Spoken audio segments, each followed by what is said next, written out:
What's he do? Convince us, Allison. You say He's a motivational speaker and corporate trainer. Oh my But God. he's just talking about parenting. Family meetings. Well, that's the point. Mostly it's the parents who say, you know what, last week was terrible. Gather around, new rules. We are not going through that again.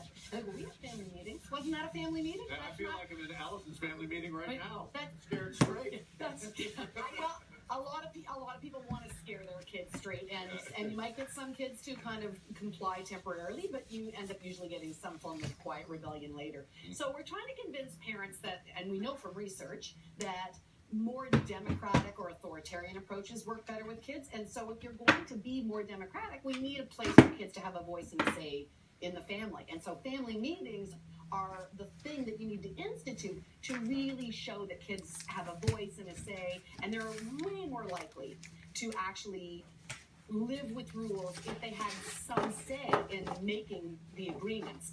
But I mean, and I'm talking just so parents out there, I'm not saying you sit your 6-year-old down and say, you know, you're a member of this family and the mortgage is coming up for renewal. Are we going to go fixed rate or variable? That's not. But if you have a kid who is like freaking out because you won't buy them a chocolate bar at the grocery store, you can say, I see you don't like our policies on snacks or allowance or whatever, and we'll put it on the agenda and we'll talk about it in the family. So you get to kind of put your problem solving and your conflict resolution and agreements into one, hopefully short little meeting of the week. All right, Bobby, let me ask you, first of all, how old are your kids? My kids are 9 and 11. 9 and 11. Okay, and what made you start instituting the idea of family meetings? Well, you know, I've always been a parenting advocate. You know, tried everything, values charts, team charts, food charts, everything to try to get them on board. Lots of charts. Yeah, but the biggest problem that any parent has is, you know, my kids just won't listen, right? I mean, whether it's going outdoors, going to bed, eating the foods.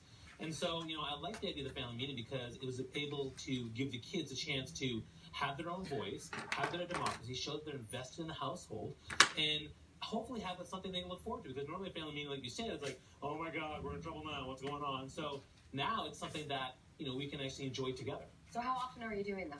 We're doing them once a week as per your recommendation, every Monday night, so tonight's the night. Tonight's the night. What's on the agenda tonight? Well, tonight's a big night because we're adding a new agenda item. So we're expanding from 2 agenda items to 3, which is very, very exciting. We're going to add their voice and their issues. Keep them short. Yeah, keep them short, keep them simple. You know, and the things on the agenda should be more generated by the kids. Like, what kid wants to come to a meeting where everything you want to talk about is your messy room, you're not eating dinner, right? So instead, the kids will be very enthused, and they'll be saying like, hey, it's Monday night. Get out the popcorn. We need the meeting because I have getting a guinea pig on the agenda, and this is super important. So are you doing it before homework, after homework, before dinner? When do you do it? It's actually, we do it right before bed. So if the kids get back from jiu-jitsu and we have half an hour allocated, they're in their jammies, and so that's when we do it. Oh, this is good because then they're tired. Yeah.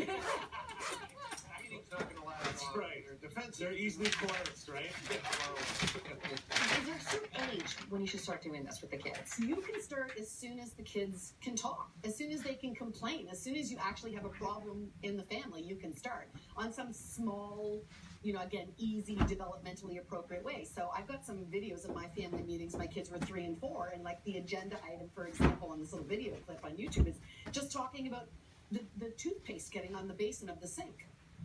And it's a small problem, and it takes us 15 minutes to figure it out. But the point is, you've got these kids now that are saying, like, they're asking my opinion, and we have this problem, and they cared about my solution, and they're invested in wanting to try to make this work. They've decided they're going to scoop it with their finger and shake it down the hole. They came up with it. You fast track that to kids that are then 12, 13, 15, going off to college. You've got a child who learns they have a voice, they have a say, they're empowered. This is the Greta Thunbergs of the world. You've got to start doing that in the family if you want that to be how they go out into the world. So, Bobby, give us a real-life example. What is something that your family has tackled and it's gotten better with these family meetings? Well, you know, we're at the very beginning stage, so we've been focused on gratitude as well as family fun nights. So, but the planning around those things, so building a fort, the kids actually taught us jazz dancing, which has been amazing. So for me, that's great. And the other thing I love about the family meetings, too, is that Niall is very structured, and so the family meetings are great for him, but he's taught him to be more flexible because we need to build a consensus. Rye is less structured and is getting her to step up to want to be secretary and take notes and have her voice. So for me, that's been really great. And as we expand the agenda, we're going to hopefully bring in more stuff for them. So are they learning the art of compromise? Absolutely, and that's what, and even the talking stick, right? They have to listen to each other and take their turn, and that's something that's really hard for them because they have so much they have to say. But so far, it's been really good. Talking stick. This sounds like Survivor. It is. Amazing. And again, Yeah. my kids started with a talking stick, and as they got older, again, that's one of that scaffolding pieces that comes down as they get more sophisticated. And learning to compromise. If you start with, are we going to do jazz dancing or fort building? It's a small, but they're really motivated to get to consensus because it's a fun problem to, And they plan it, solve. right? They plan it together, which is kind of cool. So when you get to bigger issues that need consensus, like, you know, where are we going to go for a holiday, or you know, are we allowed to invite friends on the family vacation at the cottage? They're going to have had this practice. So as the problems get bigger, their skills have already been sort of tried, true, and exercised. Great point. I'm going to have to give this a try. All right, guys, thank you so much for sharing. Yeah, I've gone from parenting meetings, because we have a lot of those, Yes. to I will start them. Not to mention all the meetings here as And- well at work. It's you're gonna have no time for you. I know. Yeah.